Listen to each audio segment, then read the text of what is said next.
Welcome to Coleman Report Live. I'm Bob Coleman. We're talking Main Street and the small business lenders who helped it grow. John Riosty, Lance Sexton, post-Easter Good to be here. episode. I hope everyone had a nice Easter with family and friends. And I don't know, this is the first time in a couple of years we feel like things are almost getting back to normal. It was nice. It was nice. Absolutely. John, good to see you. Sorry we missed you last week. I know you have a real day job. Hey, John, I just wanted to show you. Go ahead. You need to get one of these shirts. The Coleman family support the Arkansas Razorbacks now because they have a relative pitching for our base or getting ready to pitch for our baseball team. Joseph's cousin, yeah.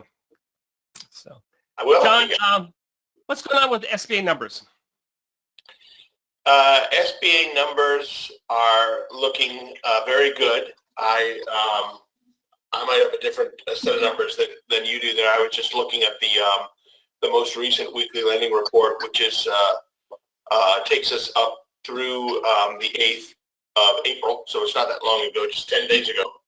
And those numbers look exceptional, especially 504.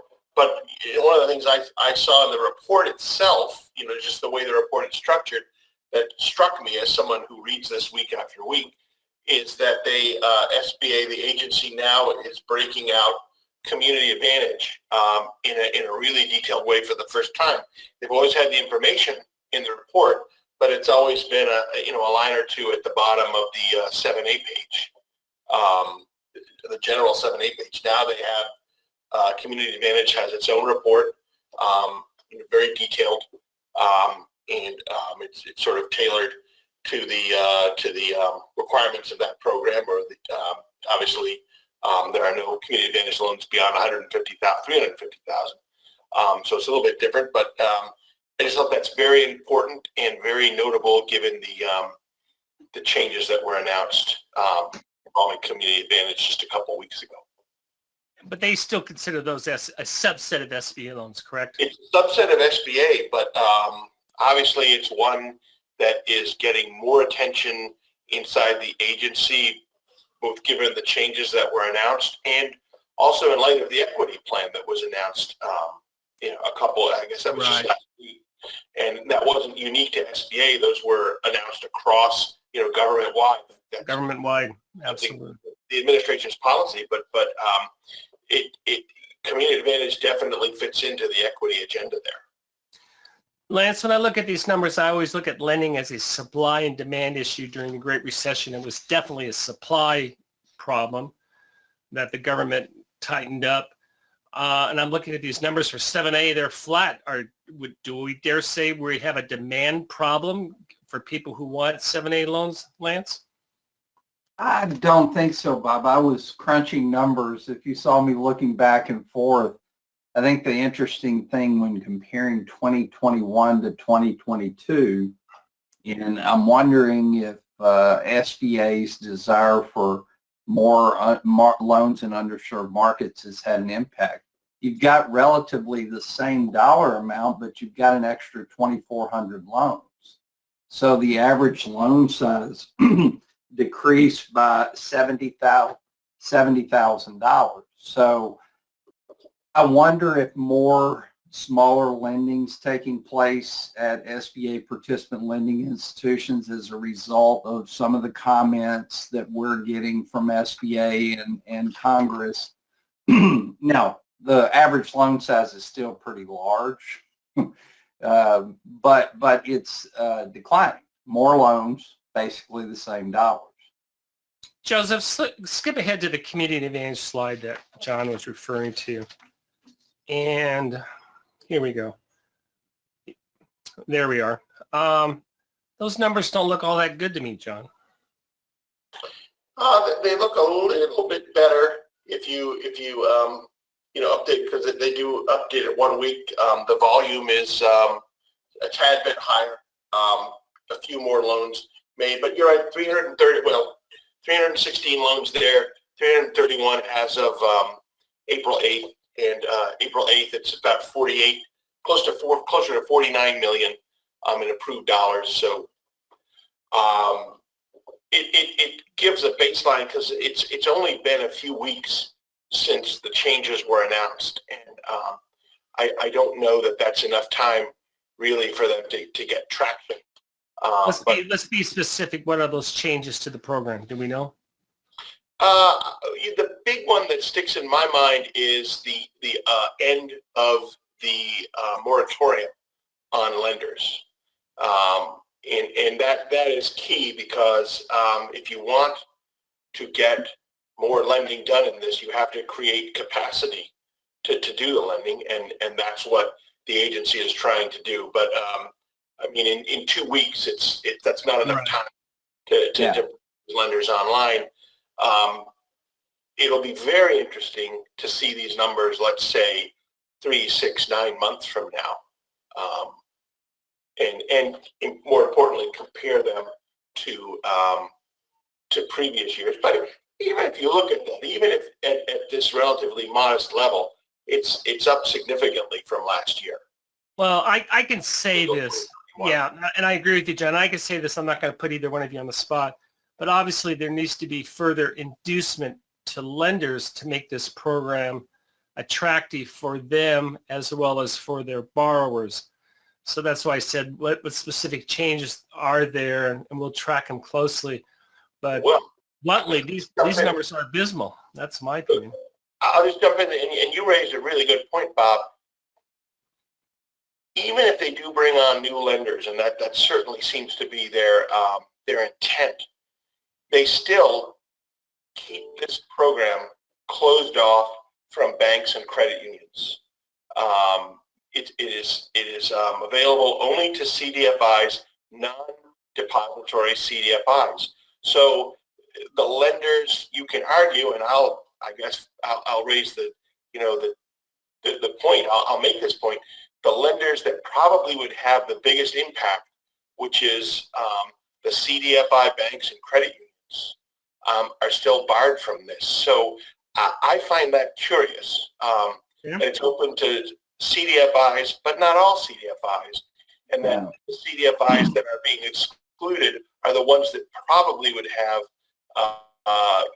the most immediate benefit if they could come in and start making these loans. And I've talked to some bankers about that, and that's what they say. Let us, and these are banks that aren't even CDFIs, but that are more than willing to make these loans.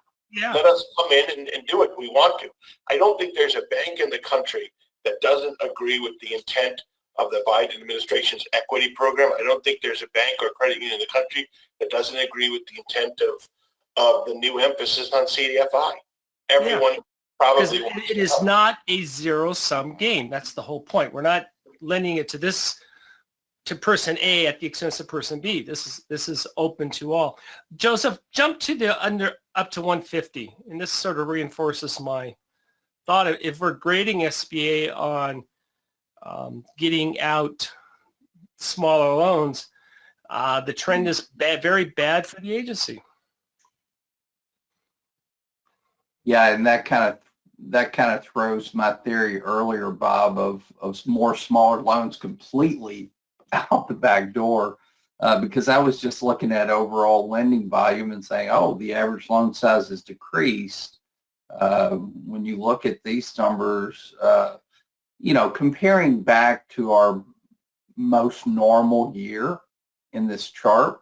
Good luck picking a normal year, Lance. Well, but you went out on the plank, so go right ahead. Yeah, comparing to 2019. Okay, we'll go with we're far behind the pace from 2019 this year. So, and we should be getting back to a more normal place. So, my theory in looking at that original chart on overall 7A lending kind of gets thrown out the door because there's less under 150 lending. Which and maybe it's time for some, we just did it. We gave out hundreds of billions of dollars of 100% guaranteed PPP loans. If this is the market that they want to go after, the incentive for the bank is 95, 100%, even 95% guarantee. I guarantee those numbers will change, Lance, but. Anyway. Absolutely. And I wonder how many of these institutions are kind of fatigued from PPP Well, servicing that's, yeah. and liquidation and maybe resources. There's as an example, a tsunami of guaranteed purchases right around the corner on 2021 PPP loans. And I am preparing staff for the coming tsunami of guaranteed purchases. I just wonder if that's impacting the numbers. It could be. Yeah. Go ahead, John. I was just going to ask, you raise a good point that these numbers, these 2022 numbers, probably even the 2021 numbers, have to be analyzed in the context of PPP and in the context of I agree with that. that so many companies have, because one thing, it's earnings season, and one thing banks have talked about for several months, and it's beginning to change. Things are beginning to quote unquote normalize, but it's a slow process. Is look at the utilization of lines of credit, and the utilization has been abnormally low because companies have lots of money in their accounts, and they don't need to tap into their lines of credit. And I think they haven't needed, probably, it just seems to me that they haven't needed SBA loans to the degree that they did before. I'll just add one other thing that seems to me impressive about the overall 7A number right now, even though it's running a little bit behind last year. Last year still, and definitely in 2020, there was tremendous support in the form of, the government was paying some of the first or six payments, and there were no fees. There were no or lower fees. So there were tremendous inducements to take these loans, and certainly fiscal 2021 was a record year, and fiscal 2022 isn't far behind. No. Date, we're only about $100 million behind, actually 70 million, I think. Yeah, and I'm sure it'll surpass it. Joseph, go to the 504 slide, and here's the good news. Go ahead, Lance. And Bob, John is exactly right. Many small businesses got sizable idle loans, PPP loans. If their business activity, their business revenue was not dramatically impacted by COVID, they're sitting on working capital that they might have needed to borrow otherwise. And 504 activities through the roof. That's good for Main Street. It's a nice loan for the lenders, and it's a great loan for the borrower, Lance. Oh, absolutely. And I mean, I don't see the pace slowing down with the rising rate environment, because No, I agree. Any small business that has real estate that was sitting on the fence about refinancing with a 504 is getting a nudge from the Fed with the discussion of rising interest rates. So I don't see 504 activity slowing down at all. Maybe even accelerating if that's possible.